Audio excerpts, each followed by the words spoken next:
Perhaps you've seen it. Maybe in a dream. A murky, forgotten land.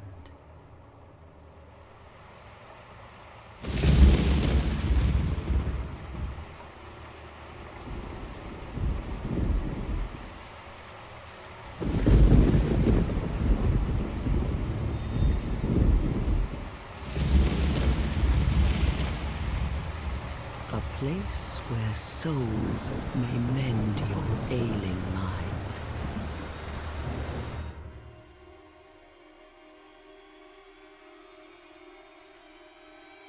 You will lose everything. Once branded. The symbol of the curse. An augur of darkness. Your past, your future, your very light.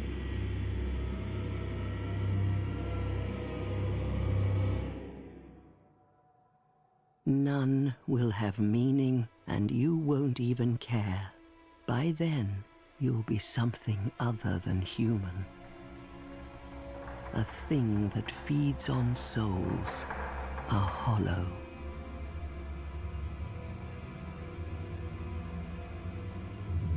Long ago, in a walled-off land far to the north, a great king built a great kingdom. I believe they called it Drang Lake. Perhaps you're familiar. No, how could you be? But one day, you will stand before its decrepit gate without really knowing why.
Drawn to a flame.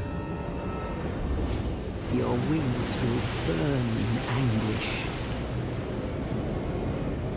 Time after time.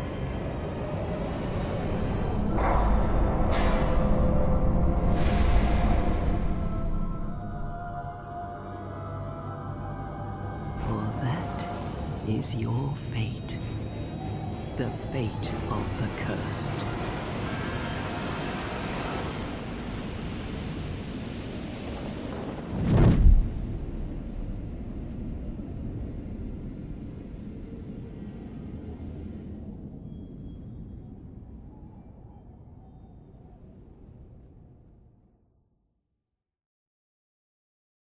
And with that, I welcome you to Dark Souls 2 Scholar of the First Sin. Hello everyone and welcome to this Let's Play. After we have finished Dark Souls 2 now, I think it's time to check out Scholar of the First Sin and see what all the changes are about. This is, next to Dark Souls 1, the game I have played the least. Dark Souls 2 is the game I played the most, then Bloodborne, then Elden Ring, then Dark Souls 3. And then Scholar of the First Sin and the Dark Souls 1 versions. So, first of all, let me see all the options. Yeah, cutscene was okay from the volume, but in-game is a little quiet. There we go now. Okay. It's fine here. That is way too bright. Just the brightness until the flame is visible and dragon invisible. So like this, I'm gonna put it a little bit higher so I can barely see the dragon.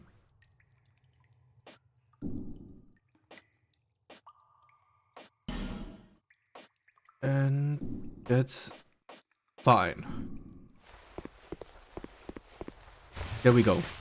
So, Dark Souls 2 Scholar of the First Sin has some changes. Not only gameplay changes, but also graphical changes with the lightning and shadows. So there are some parts that look a little better because there's better shadows, and some parts that are actually dark, so you actually have to use the torch for once, unlike in the original Dark Souls 2.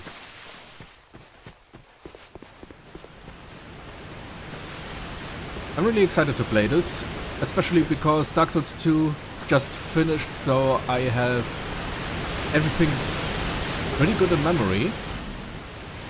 Almost everything. And of course I have over 1,000 hours in Dark Souls 2, so I will remember everything and can see the direct comparisons.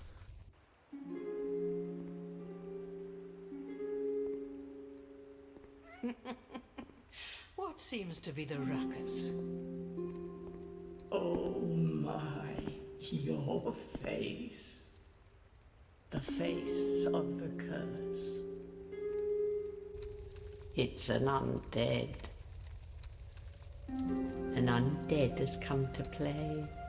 They all end up here. All the ones like you. You spoke to that kind old dear, didn't you?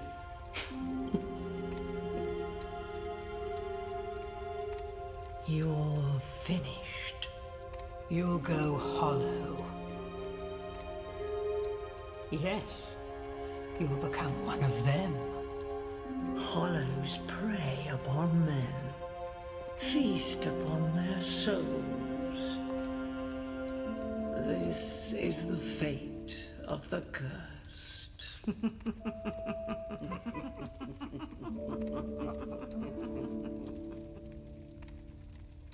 What is your name? Okay. My name is Anastella, just like last time.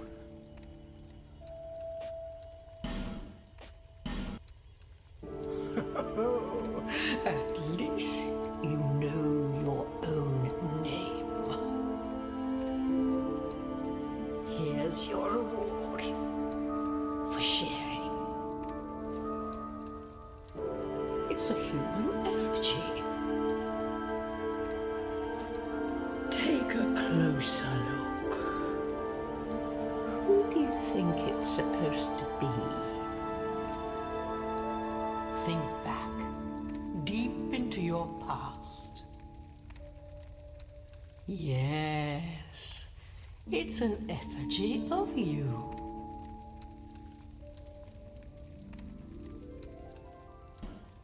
Okay, for this I'm gonna do a cut so you don't have to watch the character creation for too long. So we'll be back after I created the character. Okay, there we are.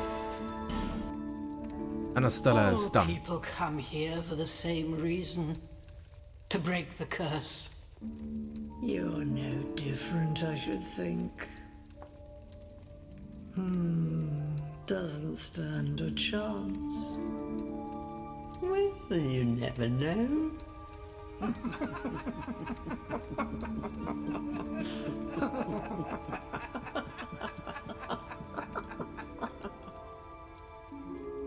Go through the door and trot along to the kingdom.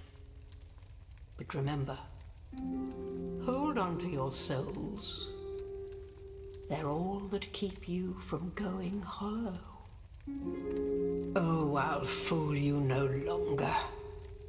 You'll lose your souls. All of them. Over and over again. Well, that's assuring.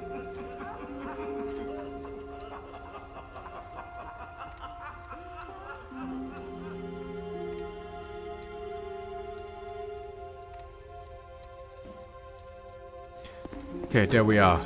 No starting loot for pre-order like in the normal Dark Souls 2.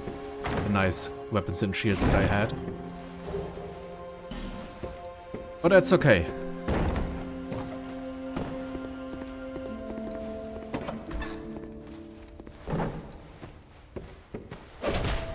So, one change that is pretty awful, except for bad enemy placement that I know, is that weapons and stuff break more easily. The durability goes down way faster because of the higher FPS. I don't know why they did that. Let's take on the hood just for some little extra armor.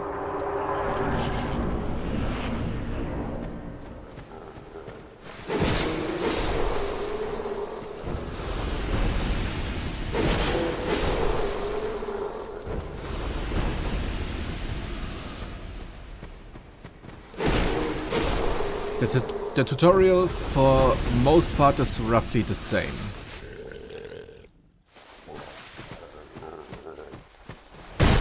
Okay, I only know that this passage isn't available for me.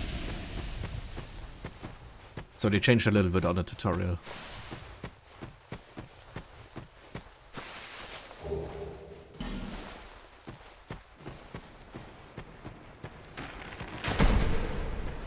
Come on.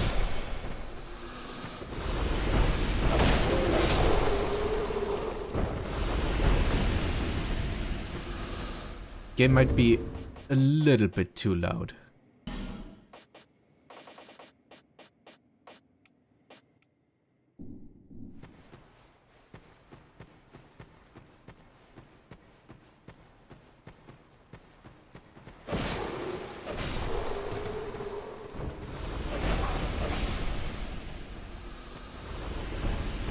Okay, more life gems. Life gems are always nice. Also, I want to read some item descriptions, starting with human effigy. A warm, soft, shadow-like effigy. Use this item to reverse hollowing. It also weakens the links to other worlds, preventing invasions and most cooperation. Peer closely at an effigy and one begins to perceive a human form, but whose form it takes depends on the person looking. Life gem, small stone made up of crystallized souls. Gradually restores a small amount of HP, often found near abandoned corpses, as if it were what remains of the soul. Interesting.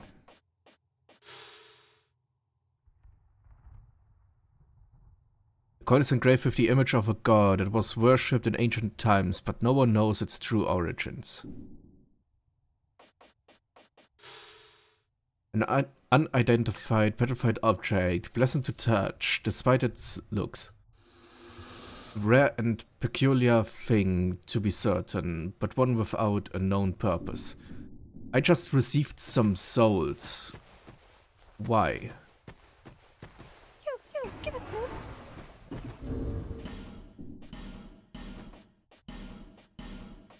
Yeah. Okay.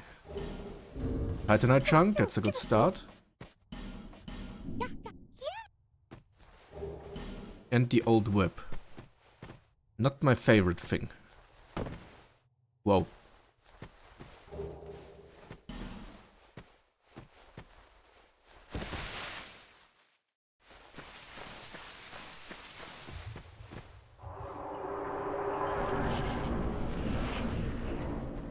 Okay.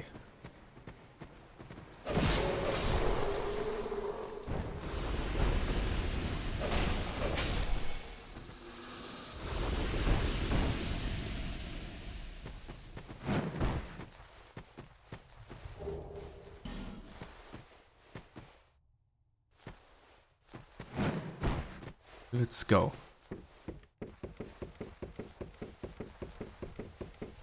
And then it's time to go to Majula. Ah, I love Majula.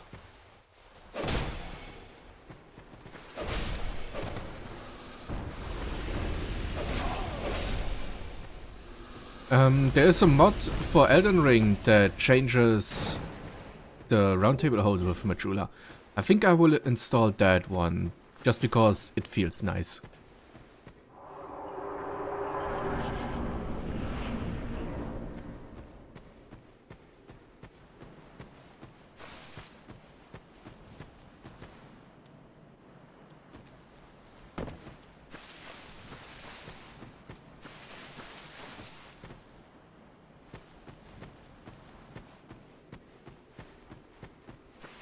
Okay, that's it for the tutorial.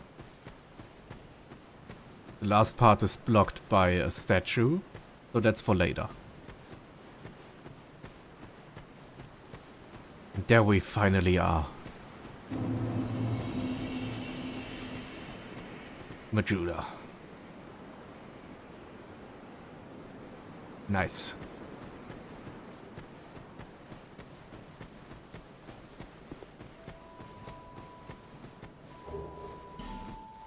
So I think everything at the start here is practically the same. The first changes will appear once you reach the Forest of Fallen Giants.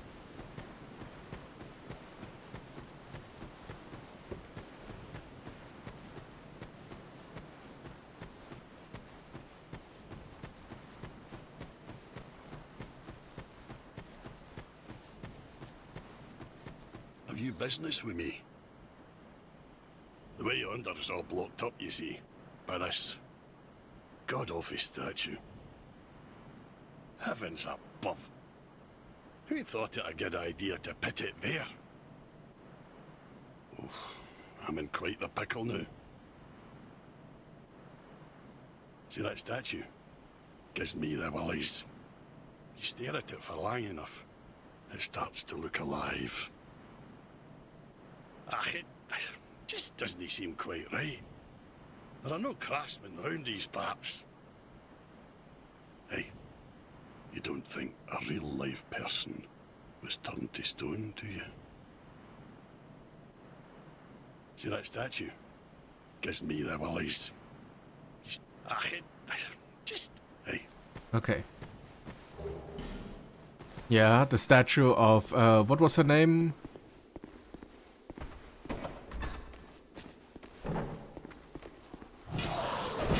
Completely forgot her name. I'm not often playing Pyromancy, so she's not my go-to NPC.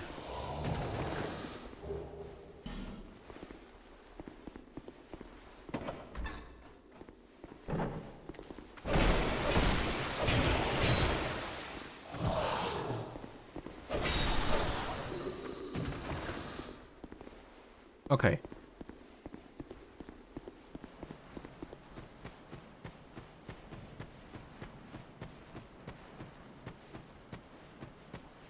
Let's collect some more items, get our Estus, and level up a little bit.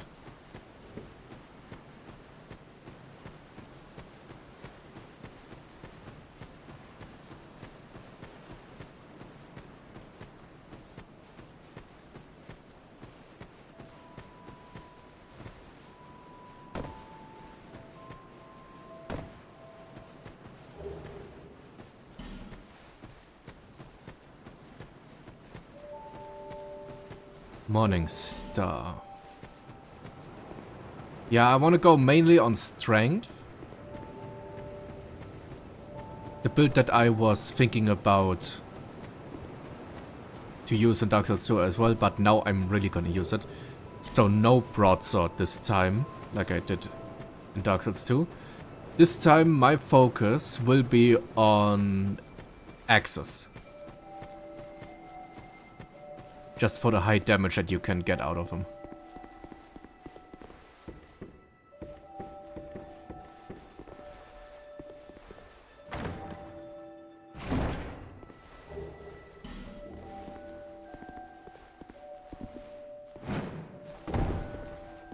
Titanite shard.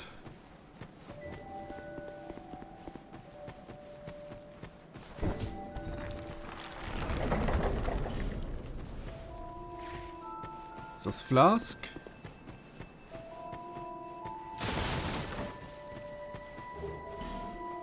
More life gems. And up here is the Homeward Bone.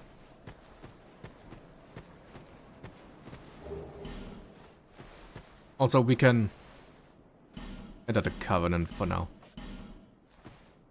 And then switch to the Blue Path Covenant, just to get the items and register it as Covenant.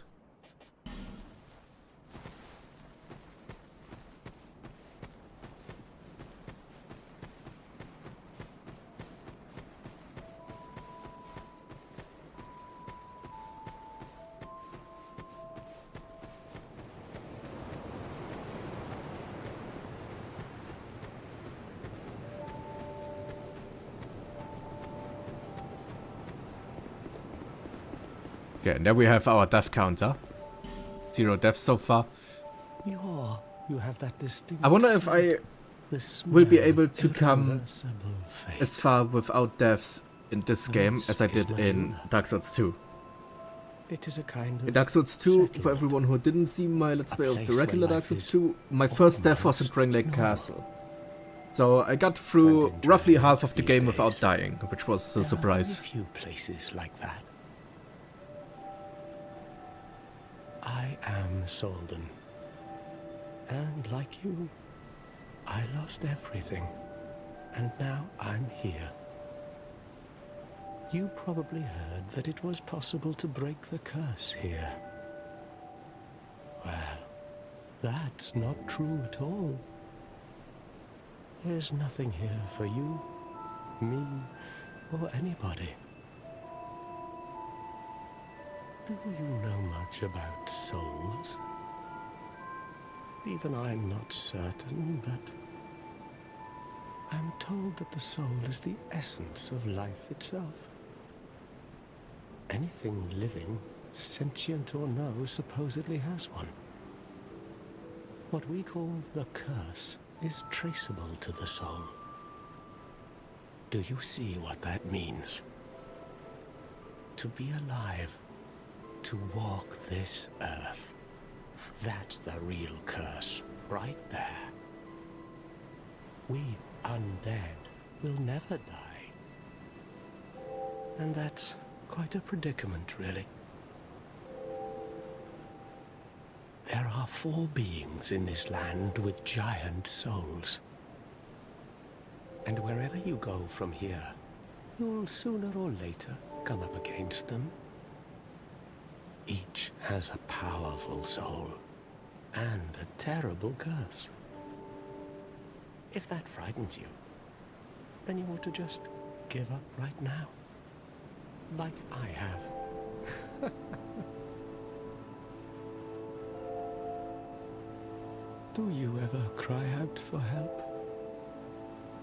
The journey of an undead is long and treacherous. He is talking so much. You'll face invaders from other worlds at every turn. If you need Oh, I help, wonder, that would be interesting. why not Is there prepare someone... in the Blue Sentinels? Is there someone who ever When you face tried danger, to the Blue measure Sentinels will come to who your aid. in all Dark Souls games, plus Elden Ring and Bloodborne, is the NPC that talks the longest? You need only That would be accept interesting their to know. kind embrace. Just like stopping the time. I mean, we are about 5 minutes here now because of this guy.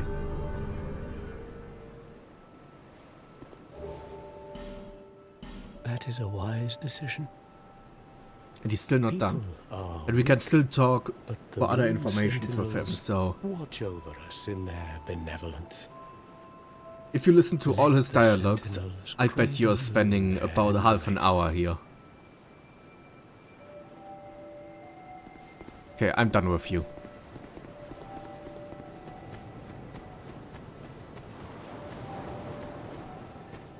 Are you the next monarch? Or merely a pawn of fate?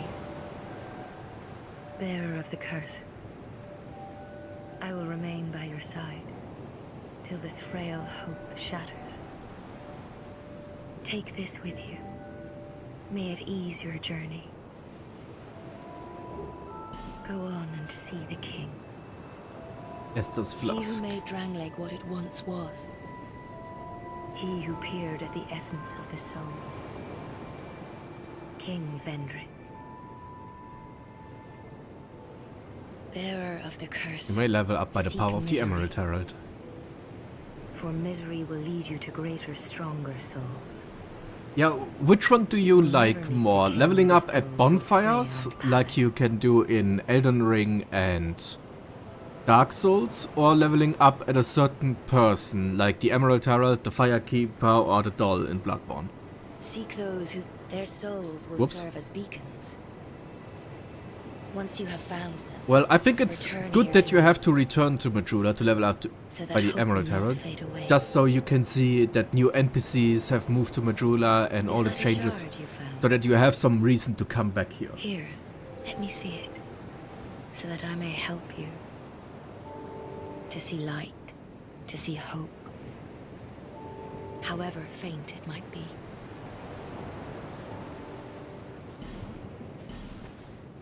Okay.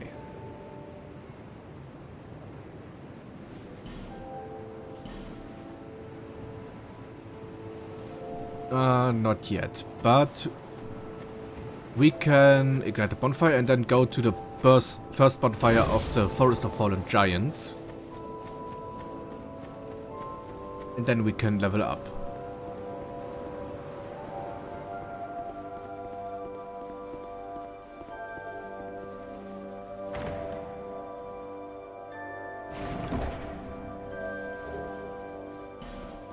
Another rusted coin. Nice.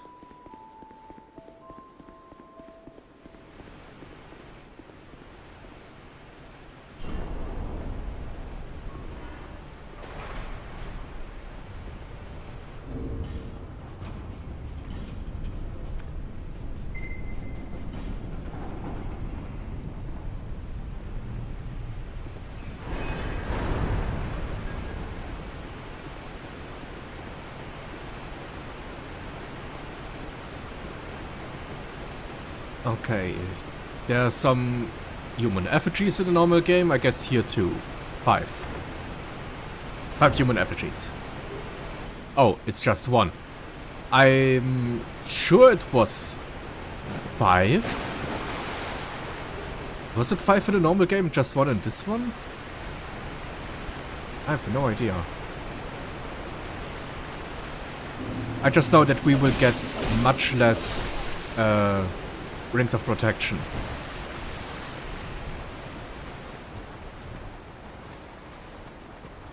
Yeah, this guy is new, obviously.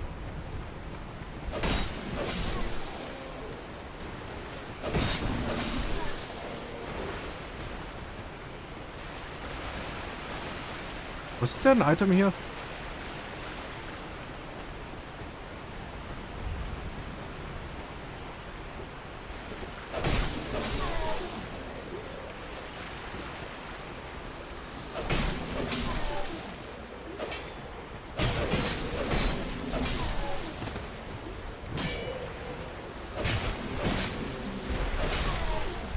What?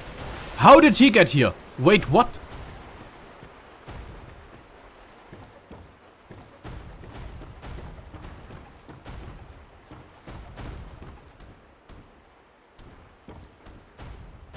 Okay, wait, why did he get aggressive? He didn't see me at all.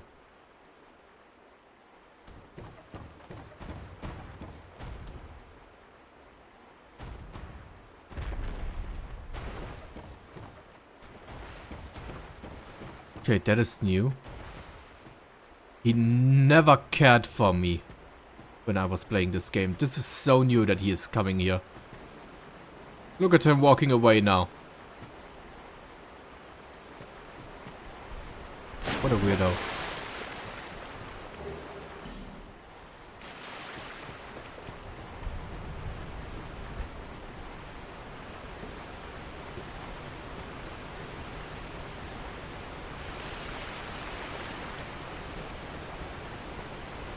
Okay.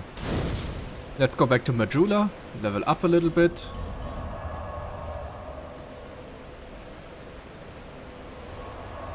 And then we will end this first episode.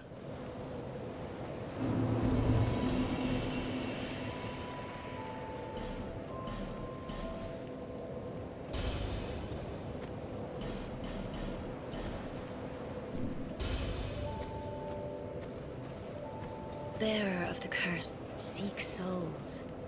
Larger, more powerful souls. Seek the king. That is the only way. Lest this land swallow you whole, as it has so many others.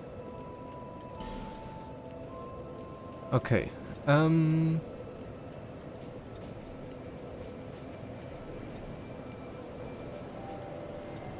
Ability. Endurance. We need a little bit of endurance. Dexterity, I mean. Endurance too, but dexterity. We need, I think, 13 dexterity to use the buckler. Okay, and that's it for this episode. That was the first episode of Dark Souls 2 Scholar of the First Sin. I hope you enjoyed it, and we will see you again next time to a new episode. Probably one episode each Thursday. Not sure how I will upload these now because, yeah, I gotta see what other projects I'm planning for the week. But, yeah. Thanks for watching, and until next time, goodbye.